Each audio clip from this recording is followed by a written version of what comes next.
Yes. Good morning. Welcome back, ladies and gentlemen, people, boys and girls, cats and dogs. It's another beautiful morning. The transfer window, it's been hot the majority of the summer. The stories this year have been absolutely on point. And today it grows, it gets better. I want your views. I want your opinions. I want to know what you're thinking. Phone calls today are important because there's some big subject matters on the table today. Some huge subject matters today in relation to Manchester United to speak to. Big Chelsea news later on today as well that we're waiting for some clarification on before we go to town on that one. But as ever, I want your views. I want your opinions. I want to know what you're thinking and feeling about the Dembele situation. Fabrizio Romano tweeted late last night that Man United are trying to convince Ousmane Dembele to join the club after he said no to Liverpool so far this season. Meanwhile, United are negotiating with Barca to sign him on a simple loan with an option to buy. Of course, Barcelona. Did I say buy? I meant Barcelona wants it on a permanent deal. I want your views and your opinions, but before we go into any of this further, hit the like and share button for me. So important that you do that for the Football Terrace and support the independent YouTube content creators. Also, big news, Smalling. That bid the final bid for Smalling looks like it's going to come in very, very soon. Roma are confident of completing the deal for 20 million euros. That will then trigger the signing of Alex Tellers. On the line right now, we're joined by a man like Pav. Pav, welcome back to the Football Terrace, mate. The Ousmane Dembele deal. Yesterday morning, it felt like a bit of a pipe dream, a smoke screen maybe. Some think it still is. What's your opinions, mate? Yeah, good morning to you as well. Yeah, I was in the same position as you. I wasn't really entertained by the idea because obviously the concerns about injuries and attitudes and all that, and then a lot more start coming out over social media, and then late nights, Fabrizio tweeted that Man United are really trying to push the deal to go through. I don't know whether they're going to buy him. The reported fee for him is apparently 65 million. And yeah, I'm still 50-50 with it because I'm looking at it now. I can't remember who it was who said in your stream last night in the match reaction. I think it might have been Indiana, where he said like this deal might not have nothing to do with the Sancho deal. Like they could just be looking at him to bring him in as well. If that's the idea, what they're going with, I'm kind of down with that because if Sancho's still coming in and Ousmane is still coming in, that really bolsters our forward line. Like we've and a lot more depth. Yeah. With all the matches and No, competitions. I hear that. This still for me. I heard sort of three trains of thought as to why it's a bad deal from people, and they're interesting, really, because I think I understand why people look at it as a negative, and I think when you look at the sort of three reasons that I've seen that I feel are I want to say this. I want to say this in the right way. That I think are credible reasons to be unhappy or concerned would be a better word. Is one, does he want to join us? We don't want, even on loan, we don't want another Angel Di Maria situation. Number two, him being injury prone is definitely a concern for people. And number three would be if he's going to be paid exorbitant amounts of wages that break the wage structure. So these are the three main challenges I hear from Manchester United fans.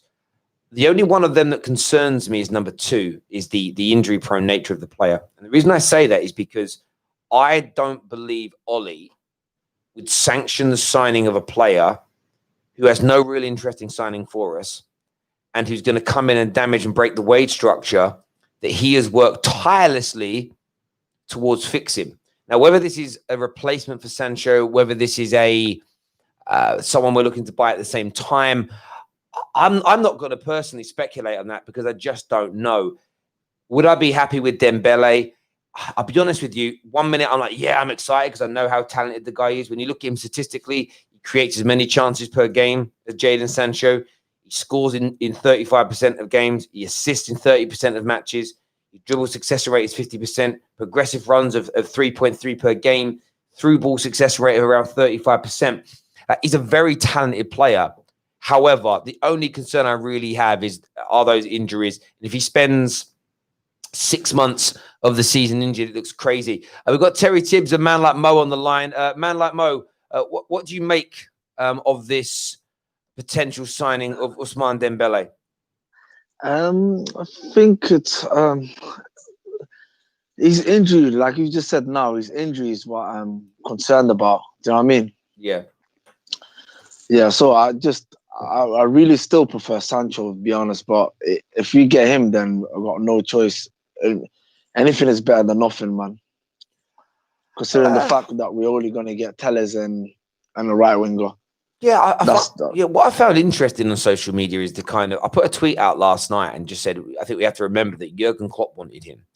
And that seems to really have triggered a lot of United fans as well as some Liverpool, in the sense of just because Klopp wanted him doesn't mean he's not going to get injuries. Doesn't mean he's good enough for Man United. Klopp only wanted him for the bench, rare. And I sort of sit there and think to myself, well, I know he's had the injuries, and I'm just trying to look at this from a positive angle. But if Jurgen Klopp went in for him from June, if Jurgen Klopp tried to get him, maybe there's something we don't know that's not privy. I'm not saying that it doesn't mean he hasn't got injury problems, but Klopp felt that he could come in and do a job for him. Man United are looking to take him on a 1-year loan, which means he's coming. That's not a permanent player. That isn't someone you're bringing in to be a mainstay. That's someone that's coming in to fill a hole for a period of time, which is essentially what a bench player does in many ways. So if it's a year-long loan with no obligation to buy, depending on how much of his salary we're paying, I don't think it's the end of the world. And equally, the concern around him not wanting to join, I get he wanted to stay at Barcelona and fight, but between June and now, when he decided that he didn't want to go to Liverpool on loan, Barcelona have told him, we want you out because we want to buy somebody else. That changes your perspective. You might get asked out by a lovely young lady, Mo, and you say, no, I don't want to go out on a date because I'm seeing somebody else and I'm really dedicated. If 2 months later, that same person gives you the elbow for another geezer, and then the same person comes back, a different person says, I just fancy going out for a drink or for a dinner, you're more inclined to go and do it. And, situations change. We've got Terry Tibbs on the line. Terry, of course, stay on though, Mo and Pav. Terry, Liverpool tried to sign Dembele back in June. He didn't come, and I don't think Liverpool fans were overtly annoyed about it. Do you think it'd be a good signing for Man United on a short-term basis, or do you just think, you know what, we dodged the bullet because of his injuries, and Manchester United need to do the same thing? Well, I think as a United fan, you need to do the same thing. I think you're getting all excited at the fact that it's a new player being linked, and don't get me wrong, he is a talented player. But let me hit you with some statistics. He joined Barcelona in 2017. That's 3 years ago, nearly 4 years. He played 85 matches in that time. He's had 9 injuries. 9. Yeah. 85 matches, 20 goals over a 4-year period. For a young player, that's absolutely shocking. That is shocking. There's no doubt about it that the boy's talented. But say, for instance, you get him on a loan deal. Given those statistics, there's a 73% chance that he's going to be injured at some point during that season. 73% chance he's going to be injured, something like that, off the top of my head. Now, how long is his injury going to be for?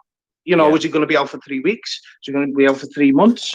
No, mate, and I think you're absolutely right on that. And as I've said every single time, that's my concern with him. Question I would ask you is, that all being said, before you went for Jota, what would Jurgen Klopp have wanted him for with that injury record? In terms of, do you think Jurgen? And I'm looking at this from Jurgen Klopp's. Try and look at it from Jurgen Klopp's point of view. We know how good Jurgen Klopp is. Your injury record at Liverpool is very, very good. Could there be something that Jurgen Klopp knows that we don't, in terms of the way he's being played, the training methods? Did Jurgen Klopp think, I can get him and keep him fit? I know what to do with him. What I mean is, if Klopp signed him, you would trust Klopp's judgment, would you not? No, of course, yeah, of course, I would, yeah, definitely, 100%. I mean, I would trust Klopp's judgment. Definitely, maybe he does know something there. Maybe it's something to do with the diet situation of Barcelona that's causing him these injuries. You know, you never know. Maybe it's something to do with Barcelona's training regime. Are they pushing him too much? Etc. etc. But you never know. All as I know is that Jurgen Klopp did want him, but he also wanted Fekir, if you remember. And Jurgen Klopp pulled the plug on Fekir when he found out about his knee and his injury and stuff like that. And we walked away from the deal. And we did the same thing with Dembele because he's still at Barcelona. If Jurgen Klopp, no disrespect to any other team, but at the minute, if Jurgen Klopp and Liverpool come knocking at your door and you're sitting on the bench and Liverpool and Jurgen Klopp want you, as a player, who wouldn't want to go? So that's what makes me think Jurgen Klopp. Terry Timms, you know, you just said like, but Fabrizio said that he rejected both Liverpool to go on loan there, and he rejected a permanent move to Juve. So I'm not sure about that notion about you rejecting him. He just like it. Fabrizio just said like last night that he rejected you and a permanent move to Juve. Yeah, but Fabrizio also said that like, a lot of people don't realise he's gone to Barcelona. There isn't anyone there to put his arm around him, like as a young player. Like there isn't they haven't really got any French players apart from one who's just recently joined them as well. And the same with Juve. How many French players did they have who could like put his arm around him? Like obviously look after him. The same with Liverpool. Like I wouldn't mind him coming to United, knowing that we've got the likes of Pogba, you've got the likes of Martial. Even like Bailly's not French, but he can speak. I don't think it's got anything to do with. I don't think it's got anything to do with French players being in any team. Listen, we're just all speculating. I'm just saying, we're just all speculating. But what I'm saying is, you do not know. You don't know what promises the manager of Barcelona at the time made to Dembele. You don't know whether the board have said to Dembele, look, we're going to be getting rid of this manager. You'll be getting more game time. Someone's going to come in, and he's waited to see if, you know, these promises were going to come true, like they did with Luis Suarez, and then they ended up getting rid of him, like they did with, you know, a few players that they've done previously. I think at the minute, it's just all speculation. But would I be happy as a United fan with Dembele? The answer is no, I wouldn't. Not at all. I'm made up we didn't sign him. 65 million for someone who's had 9 injuries in 3 years and played 85 games and scored only 20 goals. Nah, you can keep him. See, like with the Dembele situation, this pretty much smells of like, you know, Ben Arthur when he was at Newcastle. That's what his career is going down like if he doesn't settle at a club. Because Ben Arthur was like pretty much everyone rated him. They thought he was going to be like the best there was for at least like the next 5-6 years. He went downhill because of injuries and moving from club to club. Pav, stop for me a second. Is that your signal thing's happening again where every sort of 10 seconds your mic disappears? I don't know if you're moving the mic away from your mouth. Just be mindful of that, bro, because we can't hear everything that you're saying. Look, I think you boys make some really good challenge. And there's loads of comments saying, yeah, Terry, he rejected us because he didn't want to be on the bench. And that also could be very, very, very true. I always find it interesting. United have made 2 big mistakes in the past. Signing, or say Fred, I wouldn't call Fred as big a mistake anymore. He's turned things around a bit. But United went after 2 players that City were heavily in for in Fred and Sanchez, and it didn't work out. Maybe that's because we gazumped City financially and we turned the players' head, and that was the wrong way of going about things. Maybe those players would have performed better in a Pep system rather than inside a Man United system.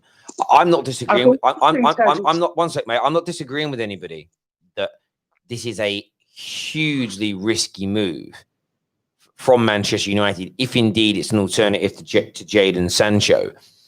What I will say, again, Dembele has not been someone that all summer I've said I wanted us to sign. I am literally sitting here 50-50 on this, where half of my head is saying, it's a terrible move. It smells of previous bad decisions. But that I trust Ollie when it comes to the transfer market. And is there something we've seen in this player. And, you know, I go back to what you said about changing a diet or whatever. Ryan Giggs was suffering with terrible hamstring problems in the middle of his career. And what literally solved it was two things: yoga, and he stopped driving sports cars. It was the driving of sports cars low down to the ground that was damaging his hamstrings. He never had a hamstring problem again from the age of about 29, 30 until he retired at 40. And theoretically, that's when those things should have happened. And I'm not saying that, you know what, we'll buy Dembele a Range Rover and put him in a yoga class twice a week and his injury problems are going to be over. But there's this element of look at Van Persie. Van Persie went for a 4 or 5 year period where he couldn't stay fit.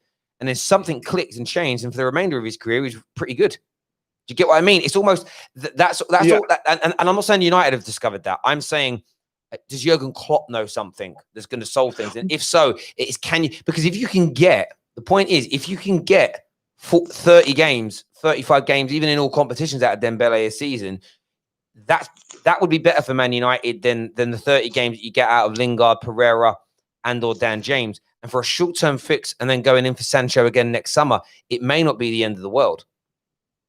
I mean, I get what you say. I totally get what you say in terms of with regards to the thing is with Dembele, he's never had a coach that has managed him properly and conditioned him properly.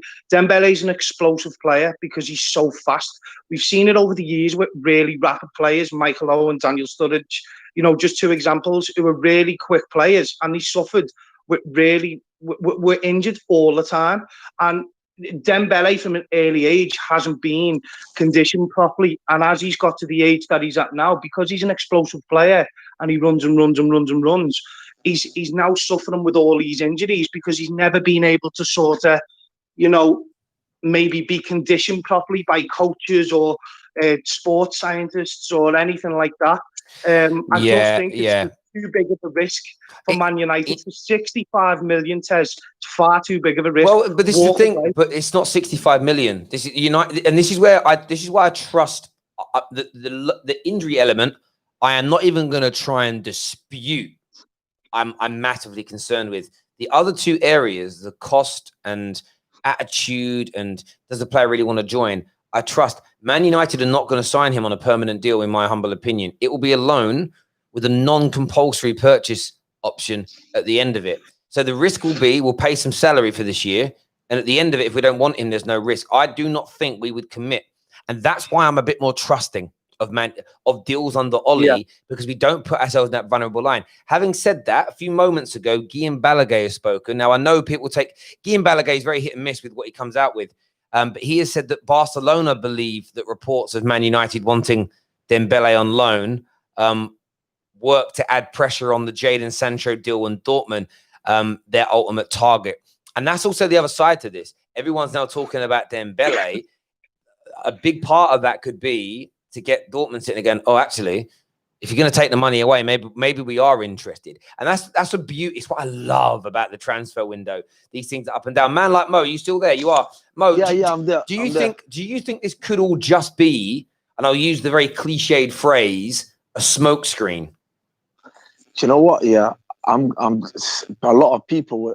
I see someone told me today at work. Yeah, he said to me, "Your Sancho deal is gonna happen last day of the transfer," and I'm thinking I'm not gonna say anything. I'm gonna keep my mouth shut. I said we're gonna get Dembele, but we don't know until the 5th of October. You know what I mean?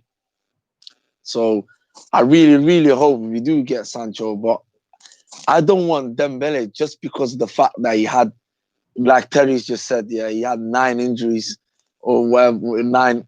I don't know what you say, but he had so many injuries. So I don't want someone at my club like that. I can't. Sorry. Well, this is what Guillaume Balaguer's actually tweeted here. 1 second. He says, Manchester United insist they have not and will not make an offer for Dembele. Barcelona not interested in a loan deal if it doesn't involve a buy option. Barcelona believe the reports are forcing that pressure. This is the interesting. If Man United and Barcelona have denied these reports and Dembele doesn't want to leave, who's made them up? That's a genuine question. Someone has to have put these rumors out there. Does that make sense? And most rumors get denied, in fairness. Like, let's be honest, like look at when the Van der Beek thing picked up pace, there was like the most credible United journalists were like, oh, maybe there's some truth in this, but we're not too sure yet. So I get that things get denied, but that just adds another twist to this now. And that's why there's just under 5 days remaining now in the transfer market. And it's really gonna pick up pace. Just in some other news we spoke about at the top of the video, the Smalling deal looks like it's going to be concluded really, really soon. A 20 million euro offer in from Roma. Roma are confident that'll get the deal done, and that will then reportedly trigger the incoming signing of Alex Telles. That's a good piece of business. I don't think there's any doubt. Pereira's already gone as an example. Mo, do you see any more exits? Of course, we saw the likes of Igalo, Dan James. I mean, Delo last night. Delo's been trending a lot in the last week. The fake Man United fans out there have been claiming that Ollie's an idiot for letting him go. He's the best fullback at the club. I mean, if you're not part of Ollie's plans, goodbye. That's Ollie for you, isn't it? It's true. It's true. Do you think we'll see any more exits? Any of the players that maybe started last night? Do you think any of them will be out the door come sort of 10 p.m. Monday night? I think Della will be gone. I don't know. You know, I think it's going to be. I hope Jones goes, but I think he'll stay. I think it might be Dalla, and that's it. And maybe Romero. I don't know. Sergio Romero. He wasn't starting. He didn't start last night, but that's about it, really. I do get that. I feel like we'll see a couple more exits in terms of that. A few people in the comment section here, Terry, saying they get your point on Dembele, but what about the risk of signing Thiago that's had even more injuries than Dembele over the last few years? He got called positive, didn't he? But the difference between Thiago and Dembele, when Thiago comes in, he's absolutely world class, and he's proved it in every league he's been in. Dembele is still very young and still learning his trade. Mm-hmm. You know, you're taking a risk on someone who's young, who's got the potential to be world class, but then you're comparing him with someone who's world class, who's done it in 2 different leagues for year after year after year. Yeah, I hear that, mate. Speaking of injury-prone players, we've got a Tottenham fan on the line. Of course, they've just re-signed Gareth Bale, who equally, that deal got the same level of criticism as Dembele won, as people say about Thiago because of the sort of the injury problems. Josh, what do you make of these Dembele links? First of all, do you think there's any truth in them? Do you think that Man United could end up signing him? Or... and if so, do you think it's a massive risk because he does have, as we said before, those hamstrings that look like they're made out of matchsticks? Can you hear me? Perfect, bro.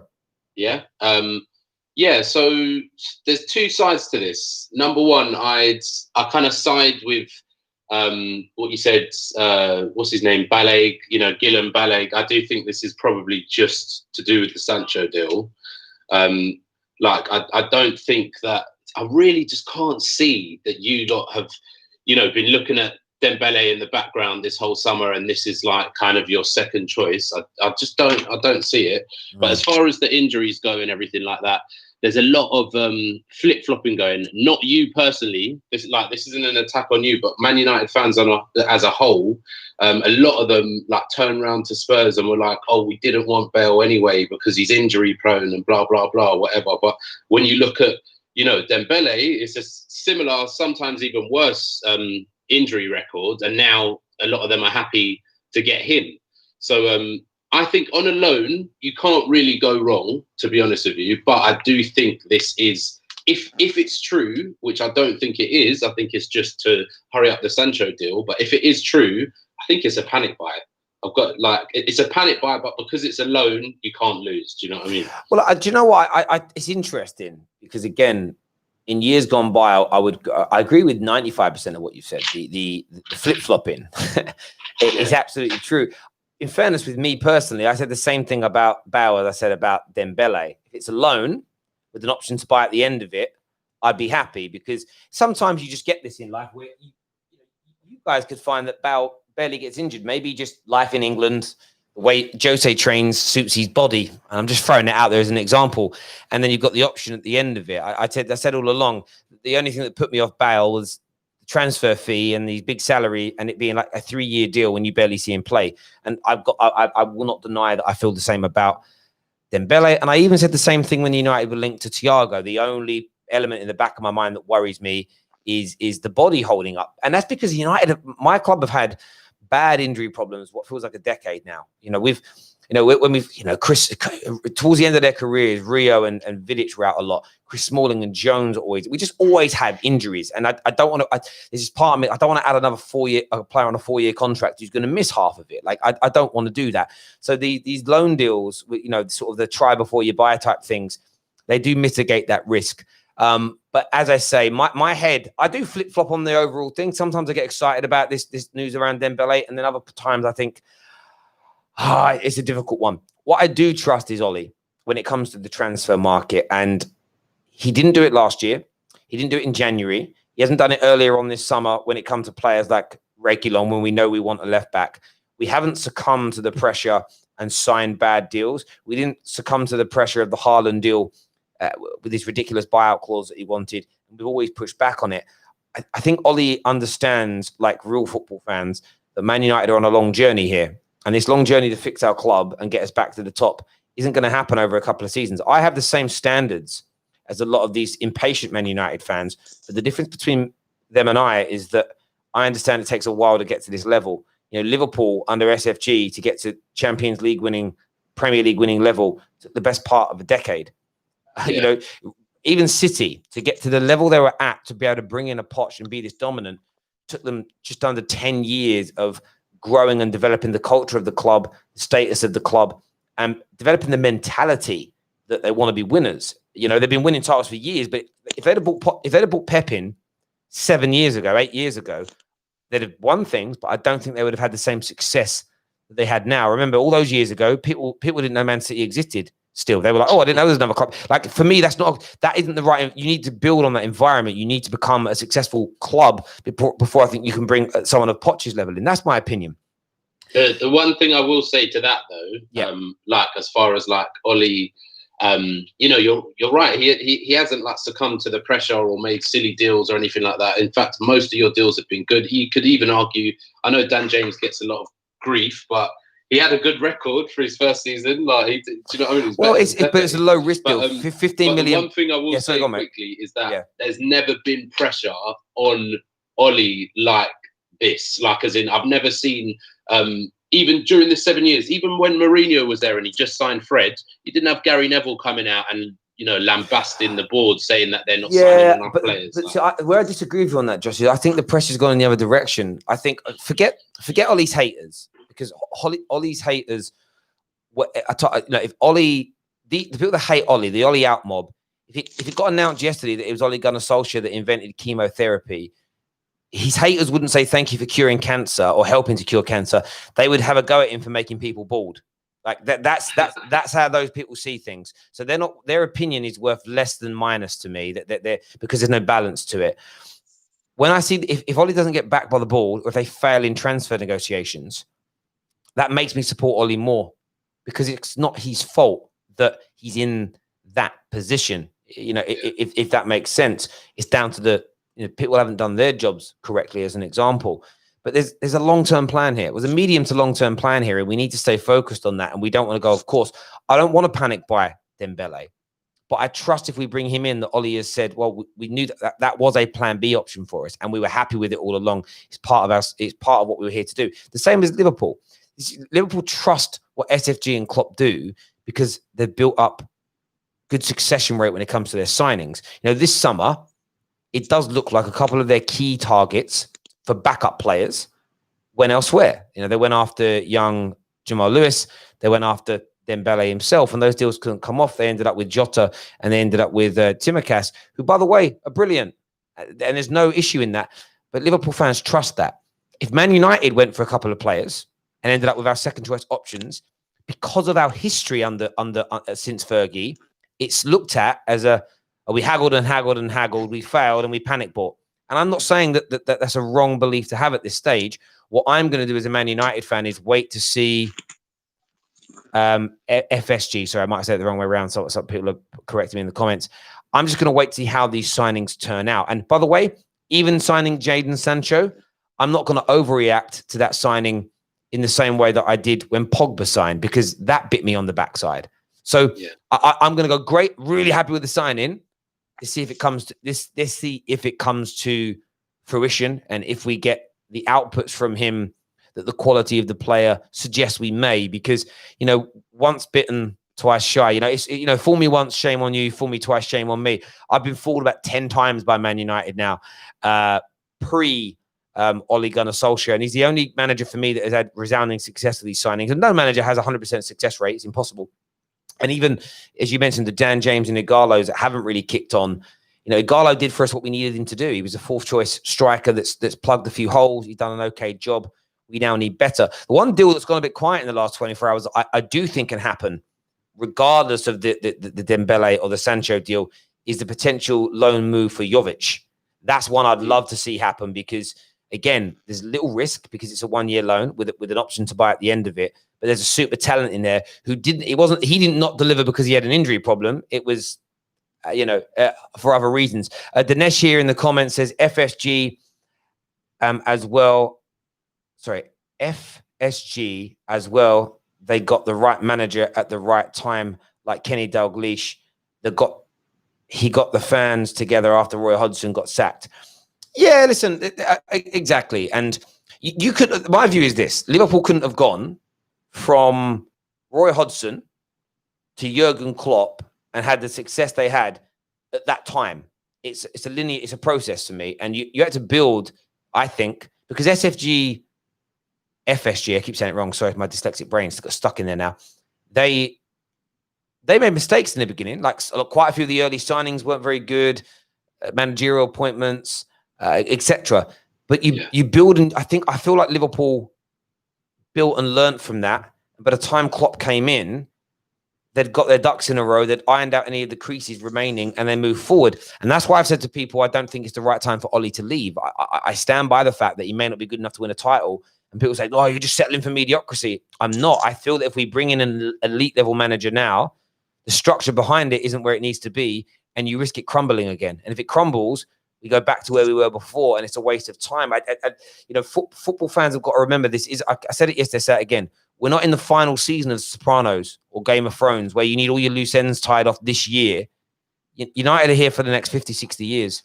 And for me, I'm not saying we'll be successful for all of that. Let's look 10 years ahead. I'd rather have another couple of years of slowly building to have a really good 10 years than rush it now and it not quite be ready. Do you know what I mean? That's how I feel about these things. I don't want us to, what's the expression? Less haste, more pace. That's my view on it. I don't want us to be hasty in what we're doing. Trust him. But these deals are going to be amazing over the next few days. They really, really are. Big game tonight as well, Terry, if you're still on the line, mate. You play Arsenal. Any concerns about it at all, or are you just going to breeze past Woolwich FC again? It's different type of game, isn't it? Cup game to a Premier League game. I think we might see some of the kids out tonight. Am I concerned? No, not really. I mean, it's a case of they're probably going to play a full strength squad Arsenal because they need to get a win under the belt in the cup and they need to do well in the cup.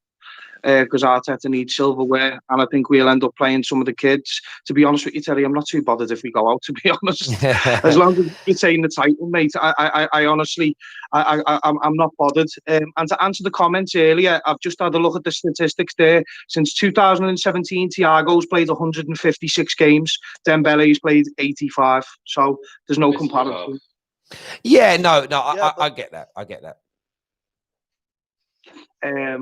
But yeah, I'm looking forward to Arsenal tonight. Are you doing it tonight, Terry? Are you doing a watch along? Yeah, I'll be live for that game. Terry. Yeah. Terry, what about Champions League draw today? It's today, isn't it? Yes, I'll be live for the Champions League draw as well. Is it today? Yeah, 4 p.m. 4 p.m. Surely Europa League comes first, no? Yeah. What's that? This year, I'm not even focusing on that. That league, right? That league caused me pain last year because what it meant. I'll still do match reviews for it, but because my team was in it, it means I was busy on the Tuesdays and the Wednesdays, and then I had to be busy on the Thursdays. It's a killer for me. Like this week's been a madness. I ain't slept this week, and Champions League draw today as well. It's mad what's going on. Terry, it's mad. Imagine you get Bayer. Oh my God, game over. Are you in pot one? Do you know what pot you're in? I'm thinking pot 2, isn't it? Something like that. But do you know what? I'm not worried about those things, bro. Like I don't sweat the big teams, and what I mean by that is, it it is what it is. I'm just not pessimistic when it comes to those things. The biggest reason I want United in the Champions League, aside from the money, which I care about because I'm a finance guy, I want us playing the big teams. I'm not really that interested in playing. Terry playing by right now with this. Yeah, eventually we'll play them anyway. So what? Yeah, exactly. Like it's not a stress. I don't stress about these things. These games excite me. I want that feeling, and I felt like this when Man United were a wicked team. And I'll get it by about 3:00 on Sunday. I'll have the feeling. My heart will be in my throat. I'll be nervous. My hands will be moving. I love those games, and I get it. And I bet you missed the Champions League, Terry. Of course I do. Like any Man United fan that says they don't. I know some go, "Oh, well, we're rubbish anyway. I'd rather not be in it." Nah, bro. Because you know what?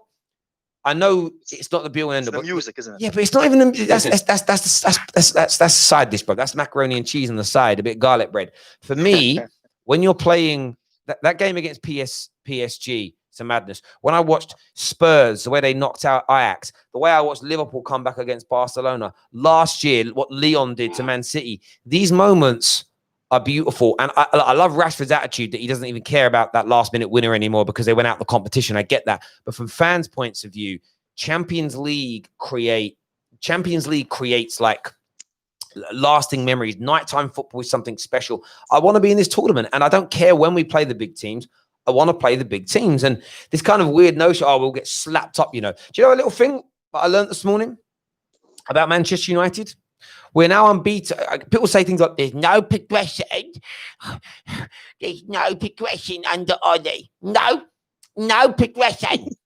Do you know last night, we just created our best record since 1999 for away results. 16 games away from home across all competitions, undefeated.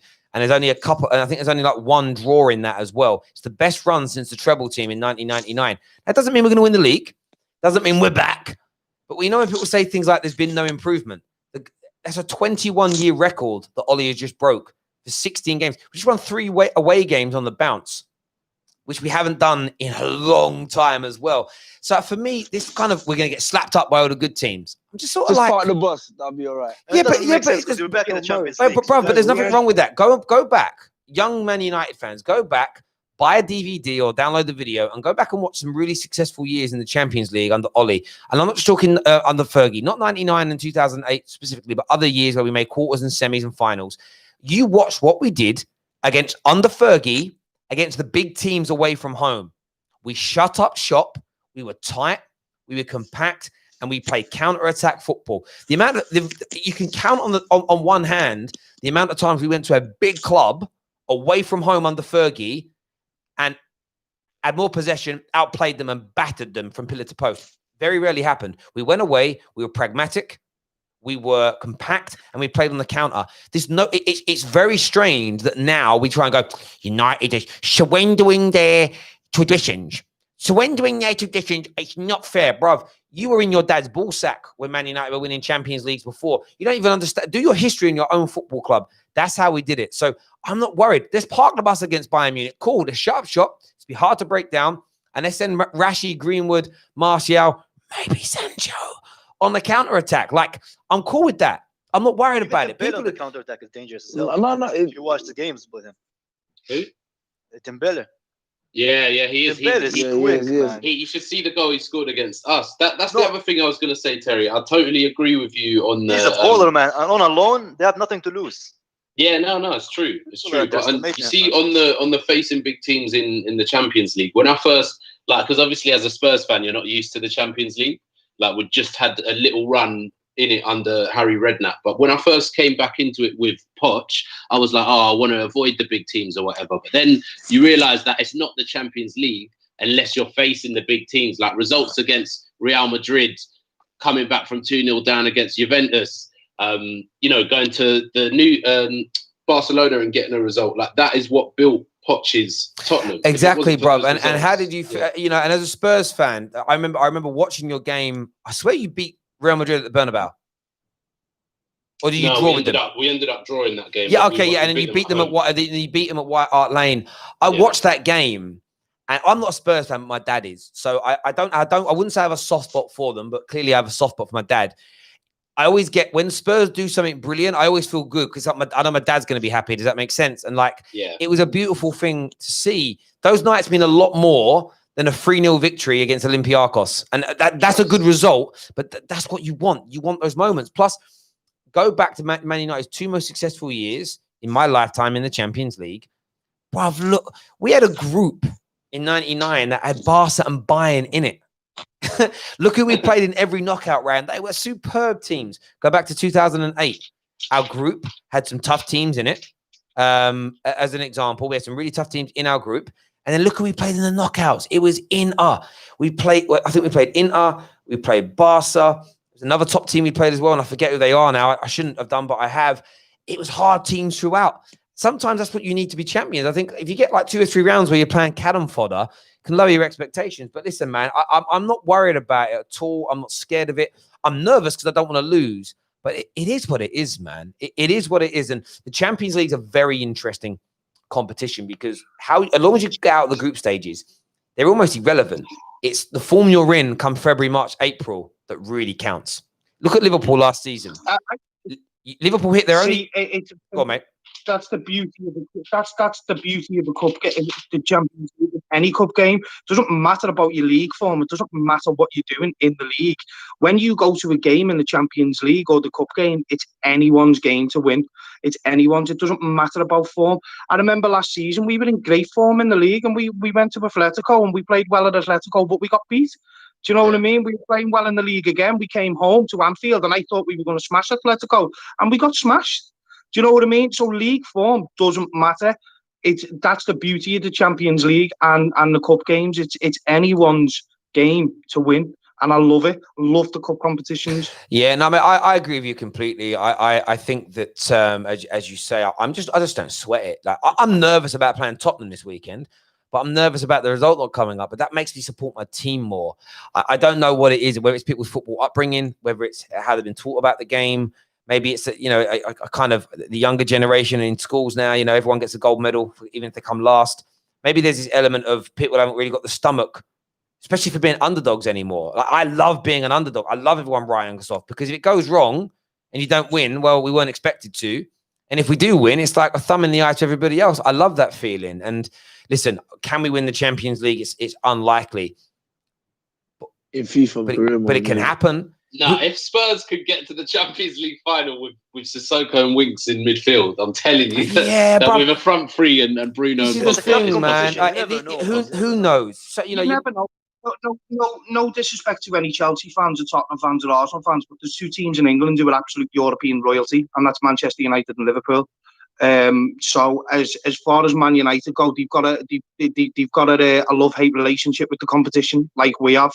And I think that I honestly think United in the Champions League are going to surprise a lot of people this season, because I think if they go in and they get minnows and they get cannon fodder teams, I think United are going to turn a lot of them over because of the pace of Rashford, Greenwood, Martial up top. Don't forget the likes of Porto and that, and other teams in the Champions League, especially the minnows like Shakhtar and stuff like that. They don't play against really, really pacey players, and their league is quite slow compared to ours. So I think I think United are going to shock a lot of people in the Champions League. I'm being deadly serious, and I'm not just saying that. I honestly said that at the start of the season to one of my friends. I said United will go far in the Champions League this year because people are going to expect them to be crap and give them banter. I think you'll go far. I appreciate that. We had a super chat here says Liverpool lost the game because of an Adrian disaster class. They weren't smashed. Listen, Adrian's part of your team, bruv. Listen, let's be honest, super chat guy. I'm a diehard Liverpool fan. I go to near enough every game before this COVID thing. Yeah, let me tell you something right now. We were smashed by Atletico. They did a tactic where they sat back, they countered us, they outplayed the press. So don't sit there and tell me, right, when I was at the stadium watching it, that we weren't smashed, because I come out of there feeling like we've been smashed. Yeah, because we were. End of story. Accept it. We got smashed. It is what it is. No, but Terry. Yeah. No, but Terry, if you, not the other Terry, if you say you got smashed, but the 2 goals was Adrian's mistake. So if it wasn't for that mistake, but Adrian's part of the team, mate. That's what I'm saying. Adrian is part of the team. It doesn't matter. Yeah. Exactly. You're right, Terry. And this is the thing with football fans. If let's just say Man United play Liverpool at the weekend and Martial has Van Dijk on toast and we beat him 2-0 and both times Martial has absolutely twined up Van Dijk, got the ball past him easily, slotted it away and scored. It would be, you got slapped today because we done you on the field of play. But the defender getting done on making 2 mistakes that lead to goals is no different to a goalkeeper not pulling off the saves that you're looking at. But we always look at goalkeeper like mistakes and strikers missing open chances as that cost the game. But yet if a midfield gets overrun for 90 minutes, that's just, the whole team got outplayed. Does that make sense? Like we change our view on things. Everyone's same as if your goalie pulls off a worldie, you didn't win because your goalie had a worldie. He's part of your team. He and your team played well enough overall for you to win a football match. Just deal with it. I remember when United beat Arsenal, when you peppered us, and De Gea had one of the greatest games of, I think, any goalie's ever had in the Premier League. And it was, you only won because you're goalkeeper. I'm like, bruv, when Thierry Henry scored a screamer from the distance, it wasn't, you only won because Thierry Henry scored a screamer. It was, you beat us today, bruv. Deal with it. Take it on the chin. Move on. Stop looking for the excuses and wipe your mouth, etc. But listen, boys, I appreciate you all coming on and contributing. Back live today for the Champions League final. Draw. Jesus Christ, May already. And back live tonight for Arsenal, Liverpool. And we will go live with some more transfer news as and when it comes through for you all. Until next time, everybody, take care of yourselves. Good night, good day, good night, good afternoon, depending where you are in the world. God bless, and we'll see you all again soon. Bye-bye.